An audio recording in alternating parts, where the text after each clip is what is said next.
नमस्कार, आप देख रहे हैं उत्तराखंड स्पेशल बुलेटिन और मैं हूं आपके साथ सदफ फातिमा। हरिद्वार में हर की पैड़ी पर भव्य दीपोत्सव मनाया गया। जिला प्रशासन, गंगा सभा और अन्य संगठनों ने गंगा घाटों पर 3 लाख से ज्यादा दिए जलाए। मुख्यमंत्री पुष्कर सिंह धामी भी दीपोत्सव कार्यक्रम में मौजूद रहे। इस दौरान हर की पैड़ी पर ड्रोन शो भी किया, जिसमें 500 ड्रोन के जरिए आसमान में कई आकृतियां बनाकर दर्शाई गई। गंगा आरती में शामिल होने के बाद मुख्यमंत्री ने दीपोत्सव और ड्रोन शो में प्रतिभाग किया। इसके बाद मुख्यमंत्री भजन संध्या में भी शामिल हुए।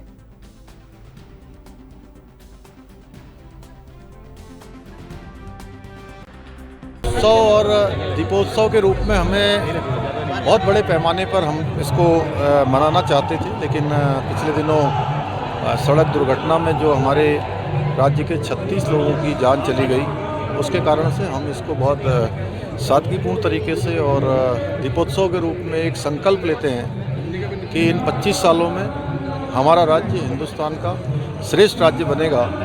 उत्तराखंड में विकास का महायज्ञ चल रहा है। इस महायज्ञ में हर एक उत्तराखंड वासी को अपनी सहभागिता करनी है, अपनी भूमिका अदा करनी है और माँ गंगा के तट से आज हम संकल्प लेते हैं कि एक दशक 10 साल आने वाले ये हमारे उत्तराखंड के होंगे। इन 10 सालों में उत्तराखंड हर दृष्टि से शिखर पर होगा। ये माँ गंगा हम सब पर अपना आशीर्वाद करेगी, अपनी कृपा करेगी और दीपोत्सव के इस अवसर पर हम पूरे राज्य के सभी राज्यवासियों के लिए, उनकी सुख समृद्धि के लिए हर प्रकार से मंगल कामना उन पर हो। उनकी सभी जो मन की आशाएं हैं, उनकी इच्छाएं हैं, वो सब भगवान पूरी करें, माँ गंगा पूरी करें।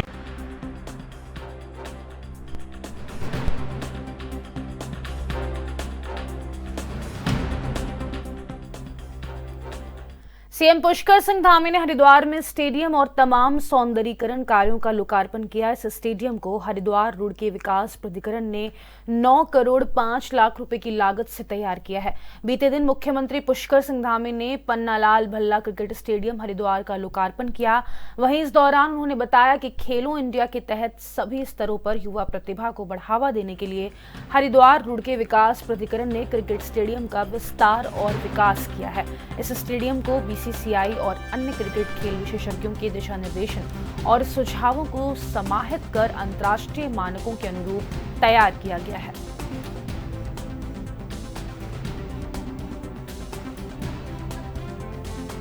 पूरे देश में क्या संदेश जाएगा? अभी आज जो हरिद्वार में एक अंतर्राष्ट्रीय स्तर का ये क्रिकेट स्टेडियम, आज इसका लोकार्पण हुआ है और साथ में अन्य भी योजनाओं के खेल योजनाओं के लोकार्पण हुए हैं। निश्चित रूप से इन योजनाओं के लोकार्पण से, इन स्टेडियम के आज प्रारंभ हो जाने से इस हरिद्वार क्षेत्र में एक स्थान जहां से हमारे खिलाड़ियों को अपनी प्रतिभा का प्रदर्शन करने का अवसर मिलेगा, उनकी प्रतिभाओं का विकास होगा और निश्चित रूप से ये हरिद्वार के विकास में भी एक मील का पत्थर साबित होगा। मैं सभी हरिद्वार वासियों को आज इस स्टेडियम के शुरू होने की सबको शुभकामनाएं देता हूँ, बहुत बधाई देता हूँ। 3 लाख से ज्यादा दिए जलाए जा रहे हैं वो। देखिए, अभी हमारे प्रधानमंत्री जी ने हमारे लिए 9 संकल्प, 9 अपेक्षाएं राज्यवासियों से और आने वाले लोगों से की हैं और हम रजत जयंती वर्ष में प्रवेश कर रहे हैं। इस बीच हमारे राज्य में एक दुखद दुर्घटना भी, बस दुर्घटना हुई है, जिसमें 36 लोगों ने अपनी जान गंवाई है। उनकी शांति के लिए और साथ ही हम संकल्प लेते हैं कि हमारे प्रधानमंत्री जी के जो उद्घोष हैं, जो उनके मुख से निकला है कि 21वीं सदी का तीसरा दशक उत्तराखंड का दशक होगा, यानी कि 10 वर्ष उत्तराखंड के हों, उसका संकल्प भी हम लेंगे। मुख्यमंत्री पुष्कर सिंह धामी ने उत्तरकाशी के नौगांव डामटा पहुंचकर 3 दिवसीय 22वें राज्य स्तरीय क्रीड़ा और सांस्कृतिक विकास समारोह में हिस्सा लिया। वहीं इस समारोह में भारी संख्या में लोग पहुंचे। बता दें कि इस रंगारंग सांस्कृतिक कार्यक्रमों के साथ समारोह का शुभारंभ हुआ। वहीं मुख्यमंत्री पुष्कर सिंह धामी ने कहा कि इस तरह के आयोजन प्रतिभाओं को उभारते हैं और हमारी सरकार ऐसे आयोजनों को लगातार बढ़ावा देने का काम कर रही है।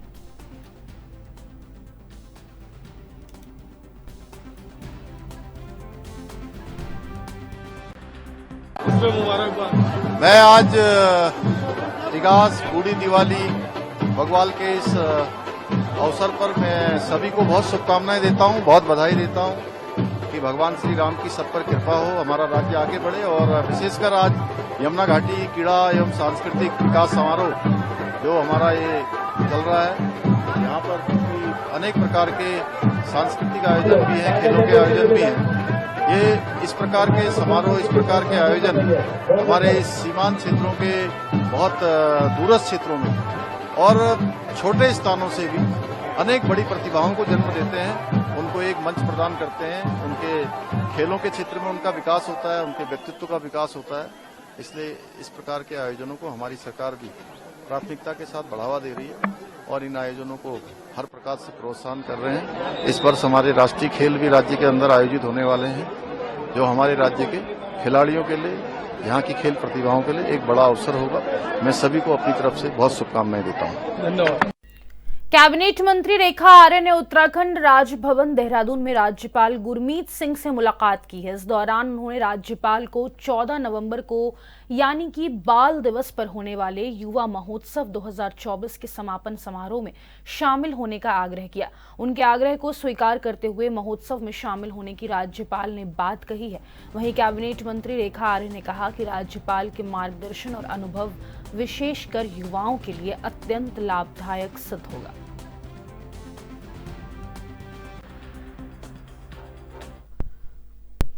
मंगलवार को उत्तराखंड की राजधानी देहरादून के महात्मा गांधी नेत्र चिकित्सालय में उत्तराखंड के स्वास्थ्य मंत्री डॉक्टर धन सिंह रावत ने विशेष नवजात देखभाल इकाई यानी SNCU का लोकार्पण किया है। वहीं इस दौरान उन्होंने कहा कि हमें इस बात की बहुत खुशी है कि अब नवजात शिशुओं की देखभाल के लिए जिला अस्पताल में SNCU की शुरुआत हुई है। बता दें कि इसमें 6 बेड होंगे। हमारी सरकार स्वास्थ्य के क्षेत्र में तरह तरह के प्रयास कर रही है। इस साल मेडिकल कॉलेज हरिद्वार शुरू हो गया है और अगले साल हमारा रुद्रपुर मेडिकल कॉलेज और उसके बाद पिथौरागढ़ मेडिकल कॉलेज को शुरू करने का लक्ष्य रहेगा।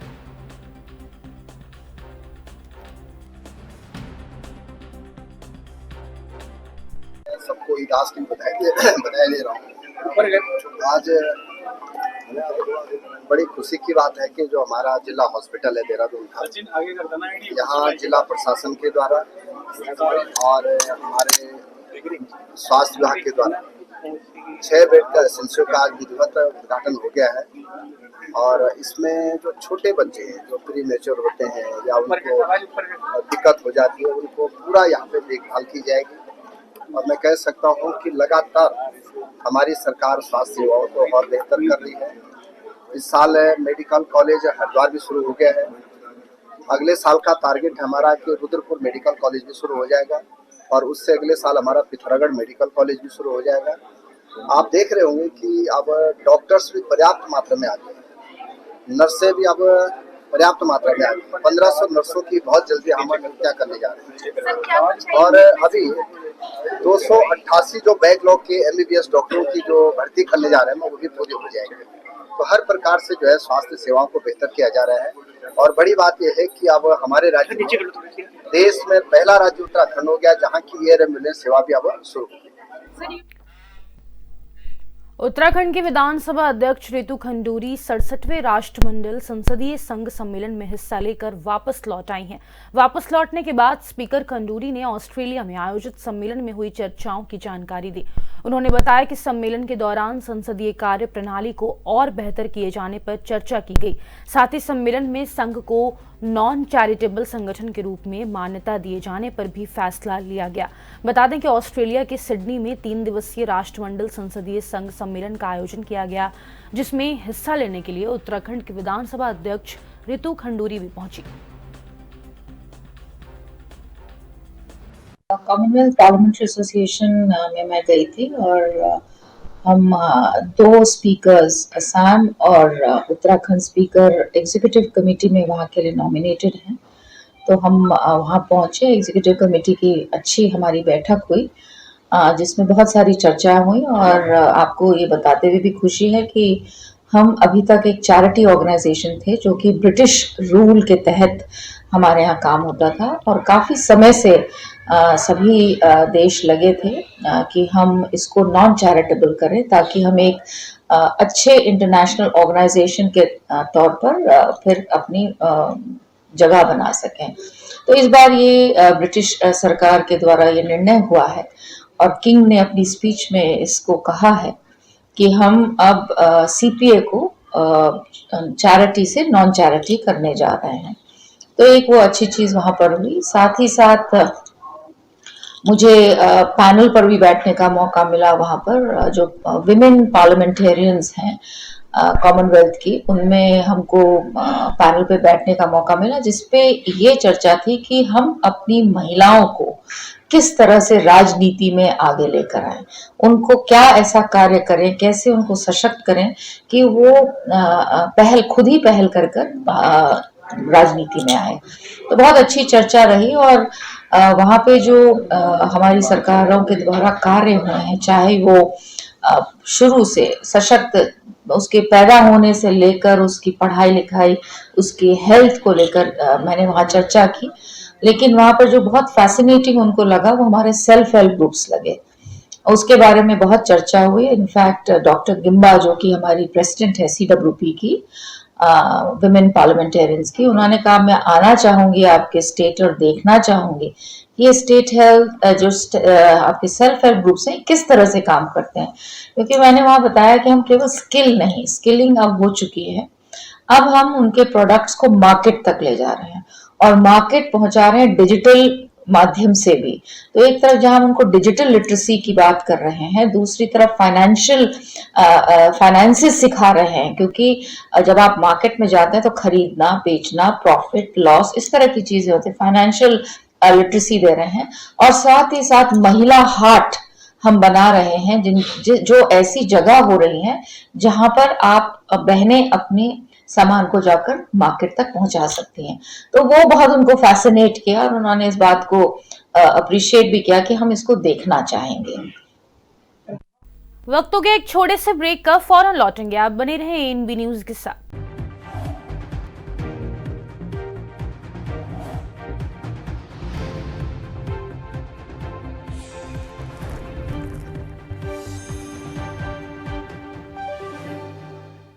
ब्रेक के बाद एक बार फिर से आप सभी का स्वागत है। आगे बढ़ेंगे। उत्तराखंड सरकार महिला सशक्तिकरण के उद्देश्य से बहुत जल्दी महिला नीति लाने जा रही है।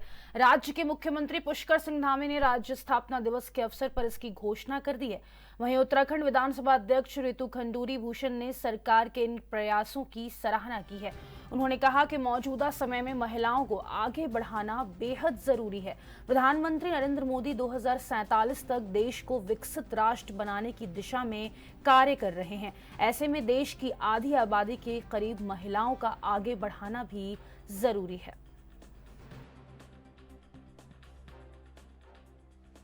अप्रिशिएट करूंगी, समय आ गया है कि अब हम इन चीजों को लेकर आए।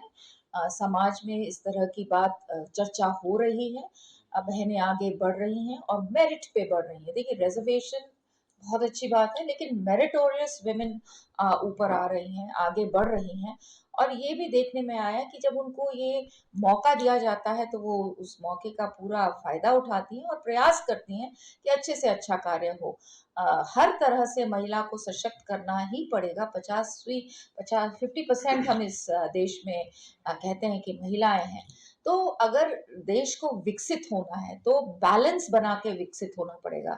अगर हम स्क्यूड बैलेंस हो कि एक पक्ष ऊपर उठ रहा है और एक नहीं उठ रहा है, तो आप 2047 में जो सपना देख रहे हैं आदरणीय प्रधानमंत्री, हम वो सपने पे कैसे पहुंचेंगे। इसलिए मुझे बहुत खुशी है अगर नीति आ रही है, और मैं बधाई भी दूंगी मुख्यमंत्री जी को कि उन्होंने इतना बढ़िया सोच रखी है।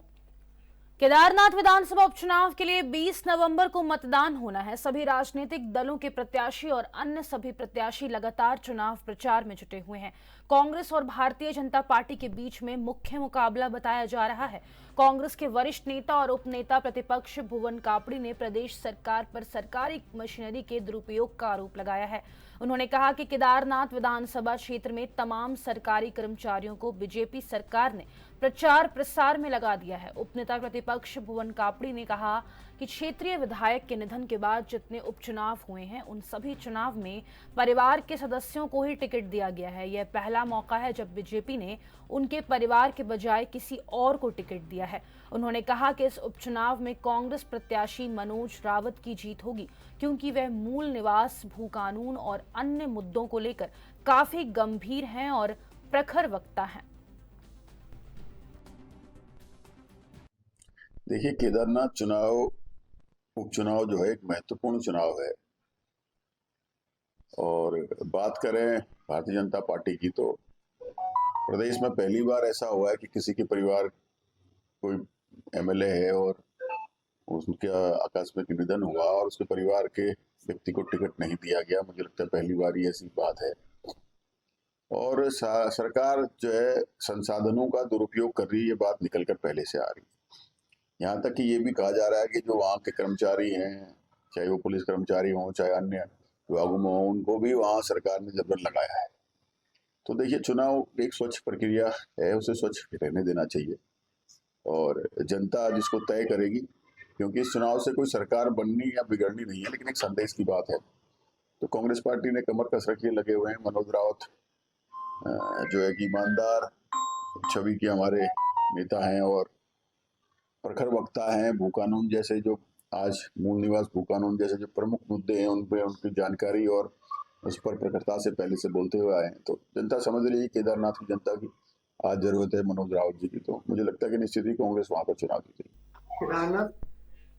देवभूमि उत्तराखंड में चलने वाली चारधाम यात्रा अब समापन की ओर है। जहां केदारनाथ, गंगोत्री और यमुनोत्री धाम के कपाट बंद हो चुके हैं, वहीं 17 नवंबर को बद्रीनाथ धाम के भी कपाट शीतकाल के लिए बंद कर दिए जाएंगे। वहीं अब चारधाम यात्रा की समीक्षा भी शुरू हो चुकी है, जहां सरकार का दावा था कि बीते वर्ष की तुलना में इस वर्ष रिकॉर्ड तोड़ श्रद्धालु आएंगे और बीते वर्ष 56 लाख श्रद्धालुओं का रिकॉर्ड इस वर्ष टूटेगा।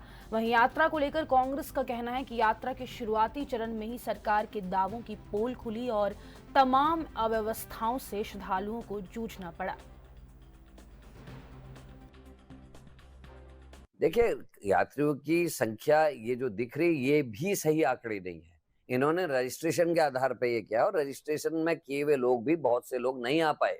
स्थितियां और हालात ऐसे नहीं थे। तो खाली यात्रियों की संख्या कम नहीं है, व्यापार घटा। इन 6 सालों में बीजेपी के शासन में जो हमारा चारधाम यात्रा में व्यापार था, होटल वालों का, जो हमारे होम स्टे वालों का, गाड़ी वालों का, खुमचे वालों का, छोटे छोटे रेस्टोरेंट्स वालों का, उनका सबका व्यापार घटा है। और जो 4 महीने की मेहनत से अपने 12 महीने का जीवन यापन हमारे चारधाम के गढ़वाल के लोग करते थे, उनके जीवन में बड़ा संकट आया, उनका व्यापार घटा है। और साथ में इन्होंने यात्रा को जो डाइवर्ट किया है गढ़वाल से, उसका भी बहुत बड़ा नुकसान गढ़वाल के हमारे क्षेत्र को हुआ है। निश्चित ही ये निंदनीय है। देखिए, आप जानते हैं कि गत वर्ष जो चारधाम यात्रा के कपाट थे वो अप्रैल माह के अंतिम सप्ताह में श्रद्धालुओं के लिए खोल दिए गए थे और इस वर्ष मई माह के द्वितीय सप्ताह में 10 मई और 12 मई के आसपास में कपाट खुले हैं। तो स्वाभाविक रूप से क्योंकि दिन कम होने के कारण से, आप जानते हैं कि क्योंकि मई का जो खास करके मई जून जो पीक सीजन होता है, मई माह की ही हम अगर बात करें तो 10 दिन तो यही हो गए थे, कम हो गए थे। तो उस दृष्टि से इस वर्ष यात्रा के जो दिन है वो कम थे। उस कारण से लगता है कि श्रद्धालुओं की, तीर्थयात्रियों की संख्या में कमी आई है। लेकिन अगर औसतन देखी जाए गत वर्ष के तुलना में, अनुपात में, तो जो इस वर्ष श्रद्धालु तीर्थयात्री धामों में आए वो उनकी संख्या ठीक ठाक थी और कई बार तो गत वर्ष के मुकाबले अधिक भी रही है। और अभी जो कपाट हैं, बद्रीनाथ जी के कपाट 17 नवंबर को बंद होंगे। तो हमें उम्मीद है कि इस बीच भी लगभग 10,000 के आसपास औसतन प्रतिदिन बद्रीनाथ धाम की यात्रा पर श्रद्धालु आ रहे हैं। और मूलतः जो बात है कि गत वर्ष यात्रा के जो दिन थी, अवधि थी, वो लंबी थी और इस वर्ष यात्रा की अवधि कम है। इस कारण से आपको लग सकता है कि ये श्रद्धालुओं की संख्या कम आई है। और उसके अलावा इस वर्ष आप जानते हैं कि जो प्राकृतिक आपदा है वो भी अधिक रही है, वर्षा के काफ़ी हुई है, उसके कारण भी बीच में व्यवधान उत्पन्न हुआ, यात्रा कुछ दिन बाधित भी रही। खास करके केदारनाथ धाम की जो यात्रा है उसमें काफ़ी बाधाएं उत्पन्न हुई, पैदल मार्ग से लेकर के, और जो सड़क मार्ग है वो कई स्थानों पर बुरी तरीके से क्षतिग्रस्त हो चुका था। तो इन सब कारणों के कारण भी थोड़ा सी यात्रा प्रभावित हुई, लेकिन मुख्यतः आप देखेंगे तो जो यात्रा काल की जो अवधि है इस वर्ष कम है और गत वर्ष दिन अधिक थे, तो उस कारण से ऐसा थोड़ा सी आभास आपको हो रहा होगा। और फिलहाल के लिए इस स्पेशल बुलेटिन में बस इतना ही। मुझे दीजिए इजाजत। नमस्कार।